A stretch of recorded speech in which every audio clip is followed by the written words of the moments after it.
नमस्कार दोस्तों, आप सभी का स्वागत करते हैं हमारे चैनल पश्चिम बंगाल न्यूज की ओर से। देर न करते हुए चलिए जानते हैं पश्चिम बंगाल की ताज़ा खबरें। अगर आपने अभी तक हमारा चैनल को सब्सक्राइब नहीं किया है तो जल्दी से सब्सक्राइब और वीडियो को लाइक करें ताकि हमारी सारी खबरें सबसे पहले आप तक पहुंच सकें। और वीडियो को कहां से देख रहे हैं कमेंट में जरूर बताएं। ममता बनर्जी ने दिखाए आक्रामक तेवर, कहा मुझे रोकना है तो मार डालो, गद्दारों के आगे नहीं झुकूंगी। पश्चिम बंगाल विधानसभा चुनाव 2026 में मिली हार के बाद वो टीएमसी में छिड़ा आंतरिक गृहयुद्ध आक्रामक बयानों के दौर में पहुंच गया है। शनिवार को पार्टी की प्रदेश अध्यक्ष चंद्रिमा भट्टाचार्य के इस्तीफे और उनके बागी खेमे में शामिल होने के बाद तृणमूल सुप्रीमो ममता बनर्जी ने आक्रामक तेवर दिखाए। विक्षुब्ध और बागी नेताओं को सीधे तौर पर गद्दार करार देते हुए ममता बनर्जी ने कहा, अगर मुझे राजनीतिक रूप से रोकना चाहते हो तो तुम्हें पहले मुझे जान से मारना होगा। रीत अब्रत बनर्जी के नेतृत्व वाले बागी धड़े द्वारा निर्वाचन आयोग के समक्ष असली टीएमसी होने और 2/3 बहुमत का दावा करने पर ममता बनर्जी ने सख्त तेवर दिखाए।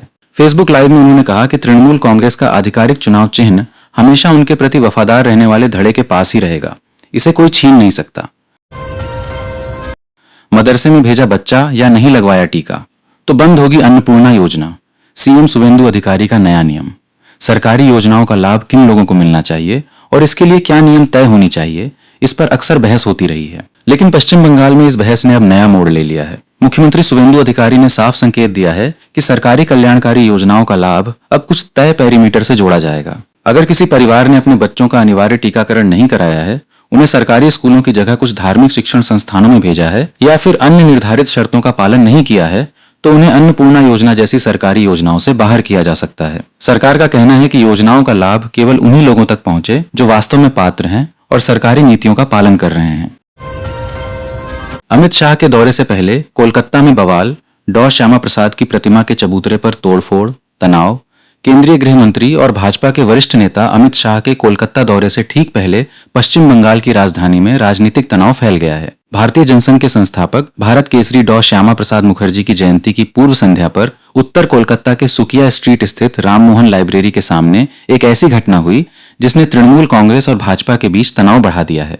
सुकिया स्ट्रीट में सोमवार को स्थापित होने वाली डॉ श्यामा प्रसाद मुखर्जी और गोपाल मुखर्जी गोपाल पाठा की प्रस्तावित प्रतिमाओं के नवनिर्मित चबूतरे को देर रात अज्ञात असामाजिक तत्वों ने बुरी तरह क्षतिग्रस्त कर दिया। इस घटना को लेकर भाजपा ने तृणमूल कांग्रेस पर हमला बोला है।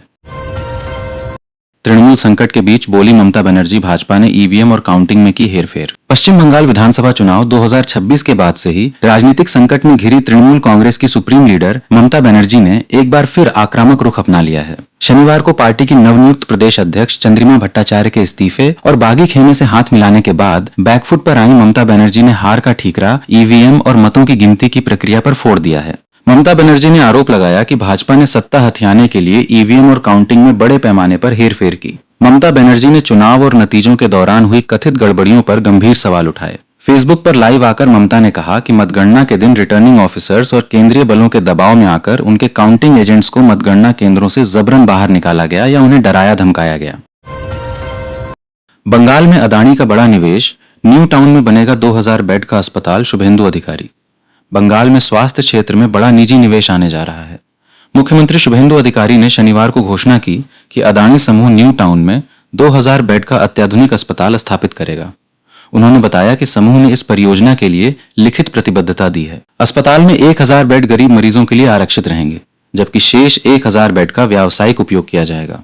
भवानीपुर में नागरिक समाज और उद्योग जगत के प्रतिनिधियों के साथ आयोजित संवाद कार्यक्रम में मुख्यमंत्री ने कहा कि नई सरकार राज्य में निवेश और उद्योग को बढ़ावा देने के लिए लगातार प्रयास कर रही है। उन्होंने उद्योगपतियों से ठोस प्रस्तावों के साथ आगे आने का आग्रह करते हुए कहा कि सरकार भूमि, सिंगल विंडो व्यवस्था और अन्य आवश्यक सुविधाएं उपलब्ध कराने के लिए तैयार है।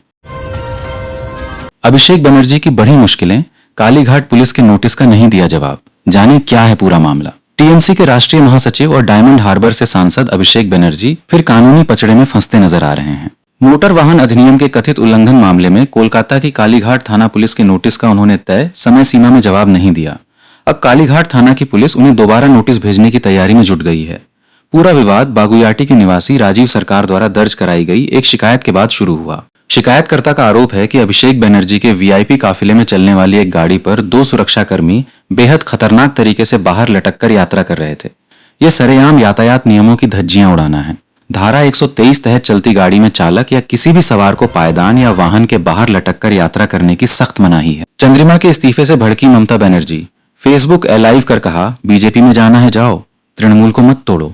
पश्चिम बंगाल में लगातार 15 साल तक सरकार चलाने वाली ममता बनर्जी की पार्टी पूरी तरह से बिखर चुकी है। चंद्रिमा भट्टाचार्य के पार्टी से इस्तीफे के बाद प्रदेश की पूर्व मुख्यमंत्री और टीएमसी सुप्रीमो ममता बनर्जी का गुस्सा फूट पड़ा। उन्होंने शनिवार को चंद्रिमा के इस्तीफे के बाद फेसबुक पर लाइव आकर कहा कि बीजेपी में शामिल होना चाहते हो तो जाओ, लेकिन टीएमसी को तोड़ने की कोशिश मत करो। ममता बनर्जी ने कहा कि जो लोग पार्टी छोड़ना चाहते हैं उन्हें कोई रोक नहीं रहा, लेकिन संगठन को कमजोर करने की किसी को अनुमति नहीं दी जाएगी। यह बयान टीएमसी के वफादार कार्यकर्ताओं को एकजुट करने और विद्रोहियों को अलग थलग करने की रणनीति का हिस्सा माना जा रहा है, क्योंकि चंद्रिमा ने आरोप लगाया है कि ममता बनर्जी ने फोन पर उनसे इस तरह से बात की जिससे उनके दिल को ठेस पहुंची। भड़काऊ बयान को लेकर बदले हुमायूं के सुर, पुलिस पूछताछ में बार बार मांगी माफी। भड़काऊ बयान को लेकर आम जनता उन्नयन पार्टी के प्रमुख व विधायक हुमायूं कबीर के सुर पूरी तरह बदल गए हैं। सूत्रों से मिली जानकारी के अनुसार इस मामले में रेजीनगर थाने में 4 घंटे की पूछताछ के दौरान हुमायूं ने अपने बयान को लेकर बार बार माफी मांगी और कहा कि वो कानून का सम्मान करते हैं। जांच अधिकारियों ने उनसे पूछा कि मुर्शिदाबाद की सभा में उन्होंने मुसलमानों की भीड़ जुटाकर हमला करने जैसी बात क्यों कही थी। इस पर हुमायूं ने जवाब दिया कि वो इस मामले में पहले ही माफी मांग चुके हैं। जब अधिकारियों ने पूछा कि माफी कहां मांगी तो उन्होंने कहा कि वे संबंधित वीडियो क्लिप पुलिस को उपलब्ध करा देंगे। पूछताछ के दौरान उन्होंने कुछ शब्दों के इस्तेमाल के लिए दोबारा माफी भी मांगी। 3 बार शादी और बच्चों को वैक्सीन न लगाने वालों को नहीं मिलेगा सरकारी स्कीम का फायदा, शुभेंदु अधिकारी का ऐलान। बंगाल के मुख्यमंत्री शुभेंदु अधिकारी ने घोषणा की है कि जिन लोगों ने 2 से ज्यादा बार शादी की है, जिन्होंने अपने बच्चों को जरूरी टीके लगवाने से मना किया है, जो सरकारी स्कूलों से हटकर कुछ खास धार्मिक शिक्षण संस्थानों में चले गए हैं या जो नागरिक नहीं हैं, उन्हें बंगाल की सामाजिक कल्याण योजनाओं का फायदा नहीं मिलेगा। अधिकारी ने उत्तरी बंगाल में वरिष्ठ अधिकारियों और मंत्रियों के साथ सरकारी कार्यक्रमों की समीक्षा करने के बाद कहा, ये फायदे सिर्फ सचमुच पात्र और जरूरतमंद लोगों के लिए हैं। किसी भी गैर भारतीय को ये फायदे नहीं मिलेंगे। 9 मई को पद संभालने के बाद से ही अधिकारी बार बार कल्याणकारी योजनाओं के फायदों को सरकार की स्वास्थ्य और शिक्षा नीतियों के पालन से जोड़ते रहे हैं।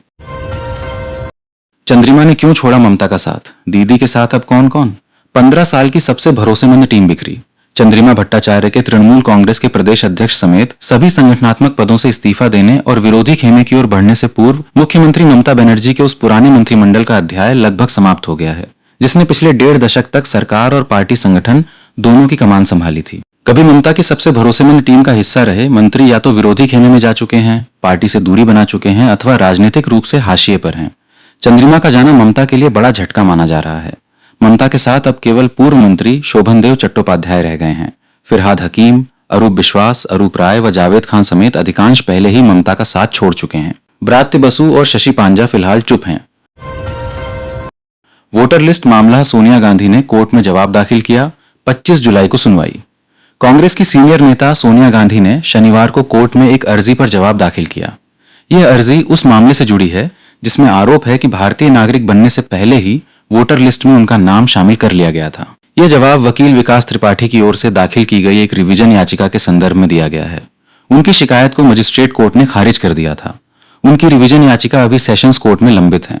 वो सोनिया गांधी के खिलाफ एफआईआर दर्ज करने की मांग कर रहे हैं।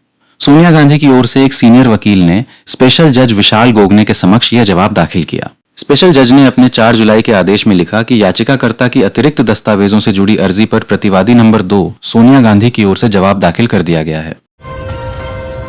बंगाल में यूपीएससी की तर्ज पर होगी शिक्षक भर्ती की परीक्षा, शुभेंदु अधिकारी ने किया ऐलान। बंगाल सरकार ने शिक्षक भर्ती प्रक्रिया को पारदर्शी और राजनीति से मुक्त बनाने की दिशा में बड़ा कदम उठाया है। राज्य के पूर्व मुख्य सचिव दुष्मंत नारियाला को स्कूल सर्विस कमीशन एसएससी का अध्यक्ष नियुक्त किया गया है। सरकार का कहना है कि अब शिक्षक भर्ती परीक्षा यूपीएससी की तर्ज पर कराई जाएगी और पूरी प्रक्रिया में किसी भी राजनीतिक हस्तक्षेप की गुंजाइश नहीं होगी।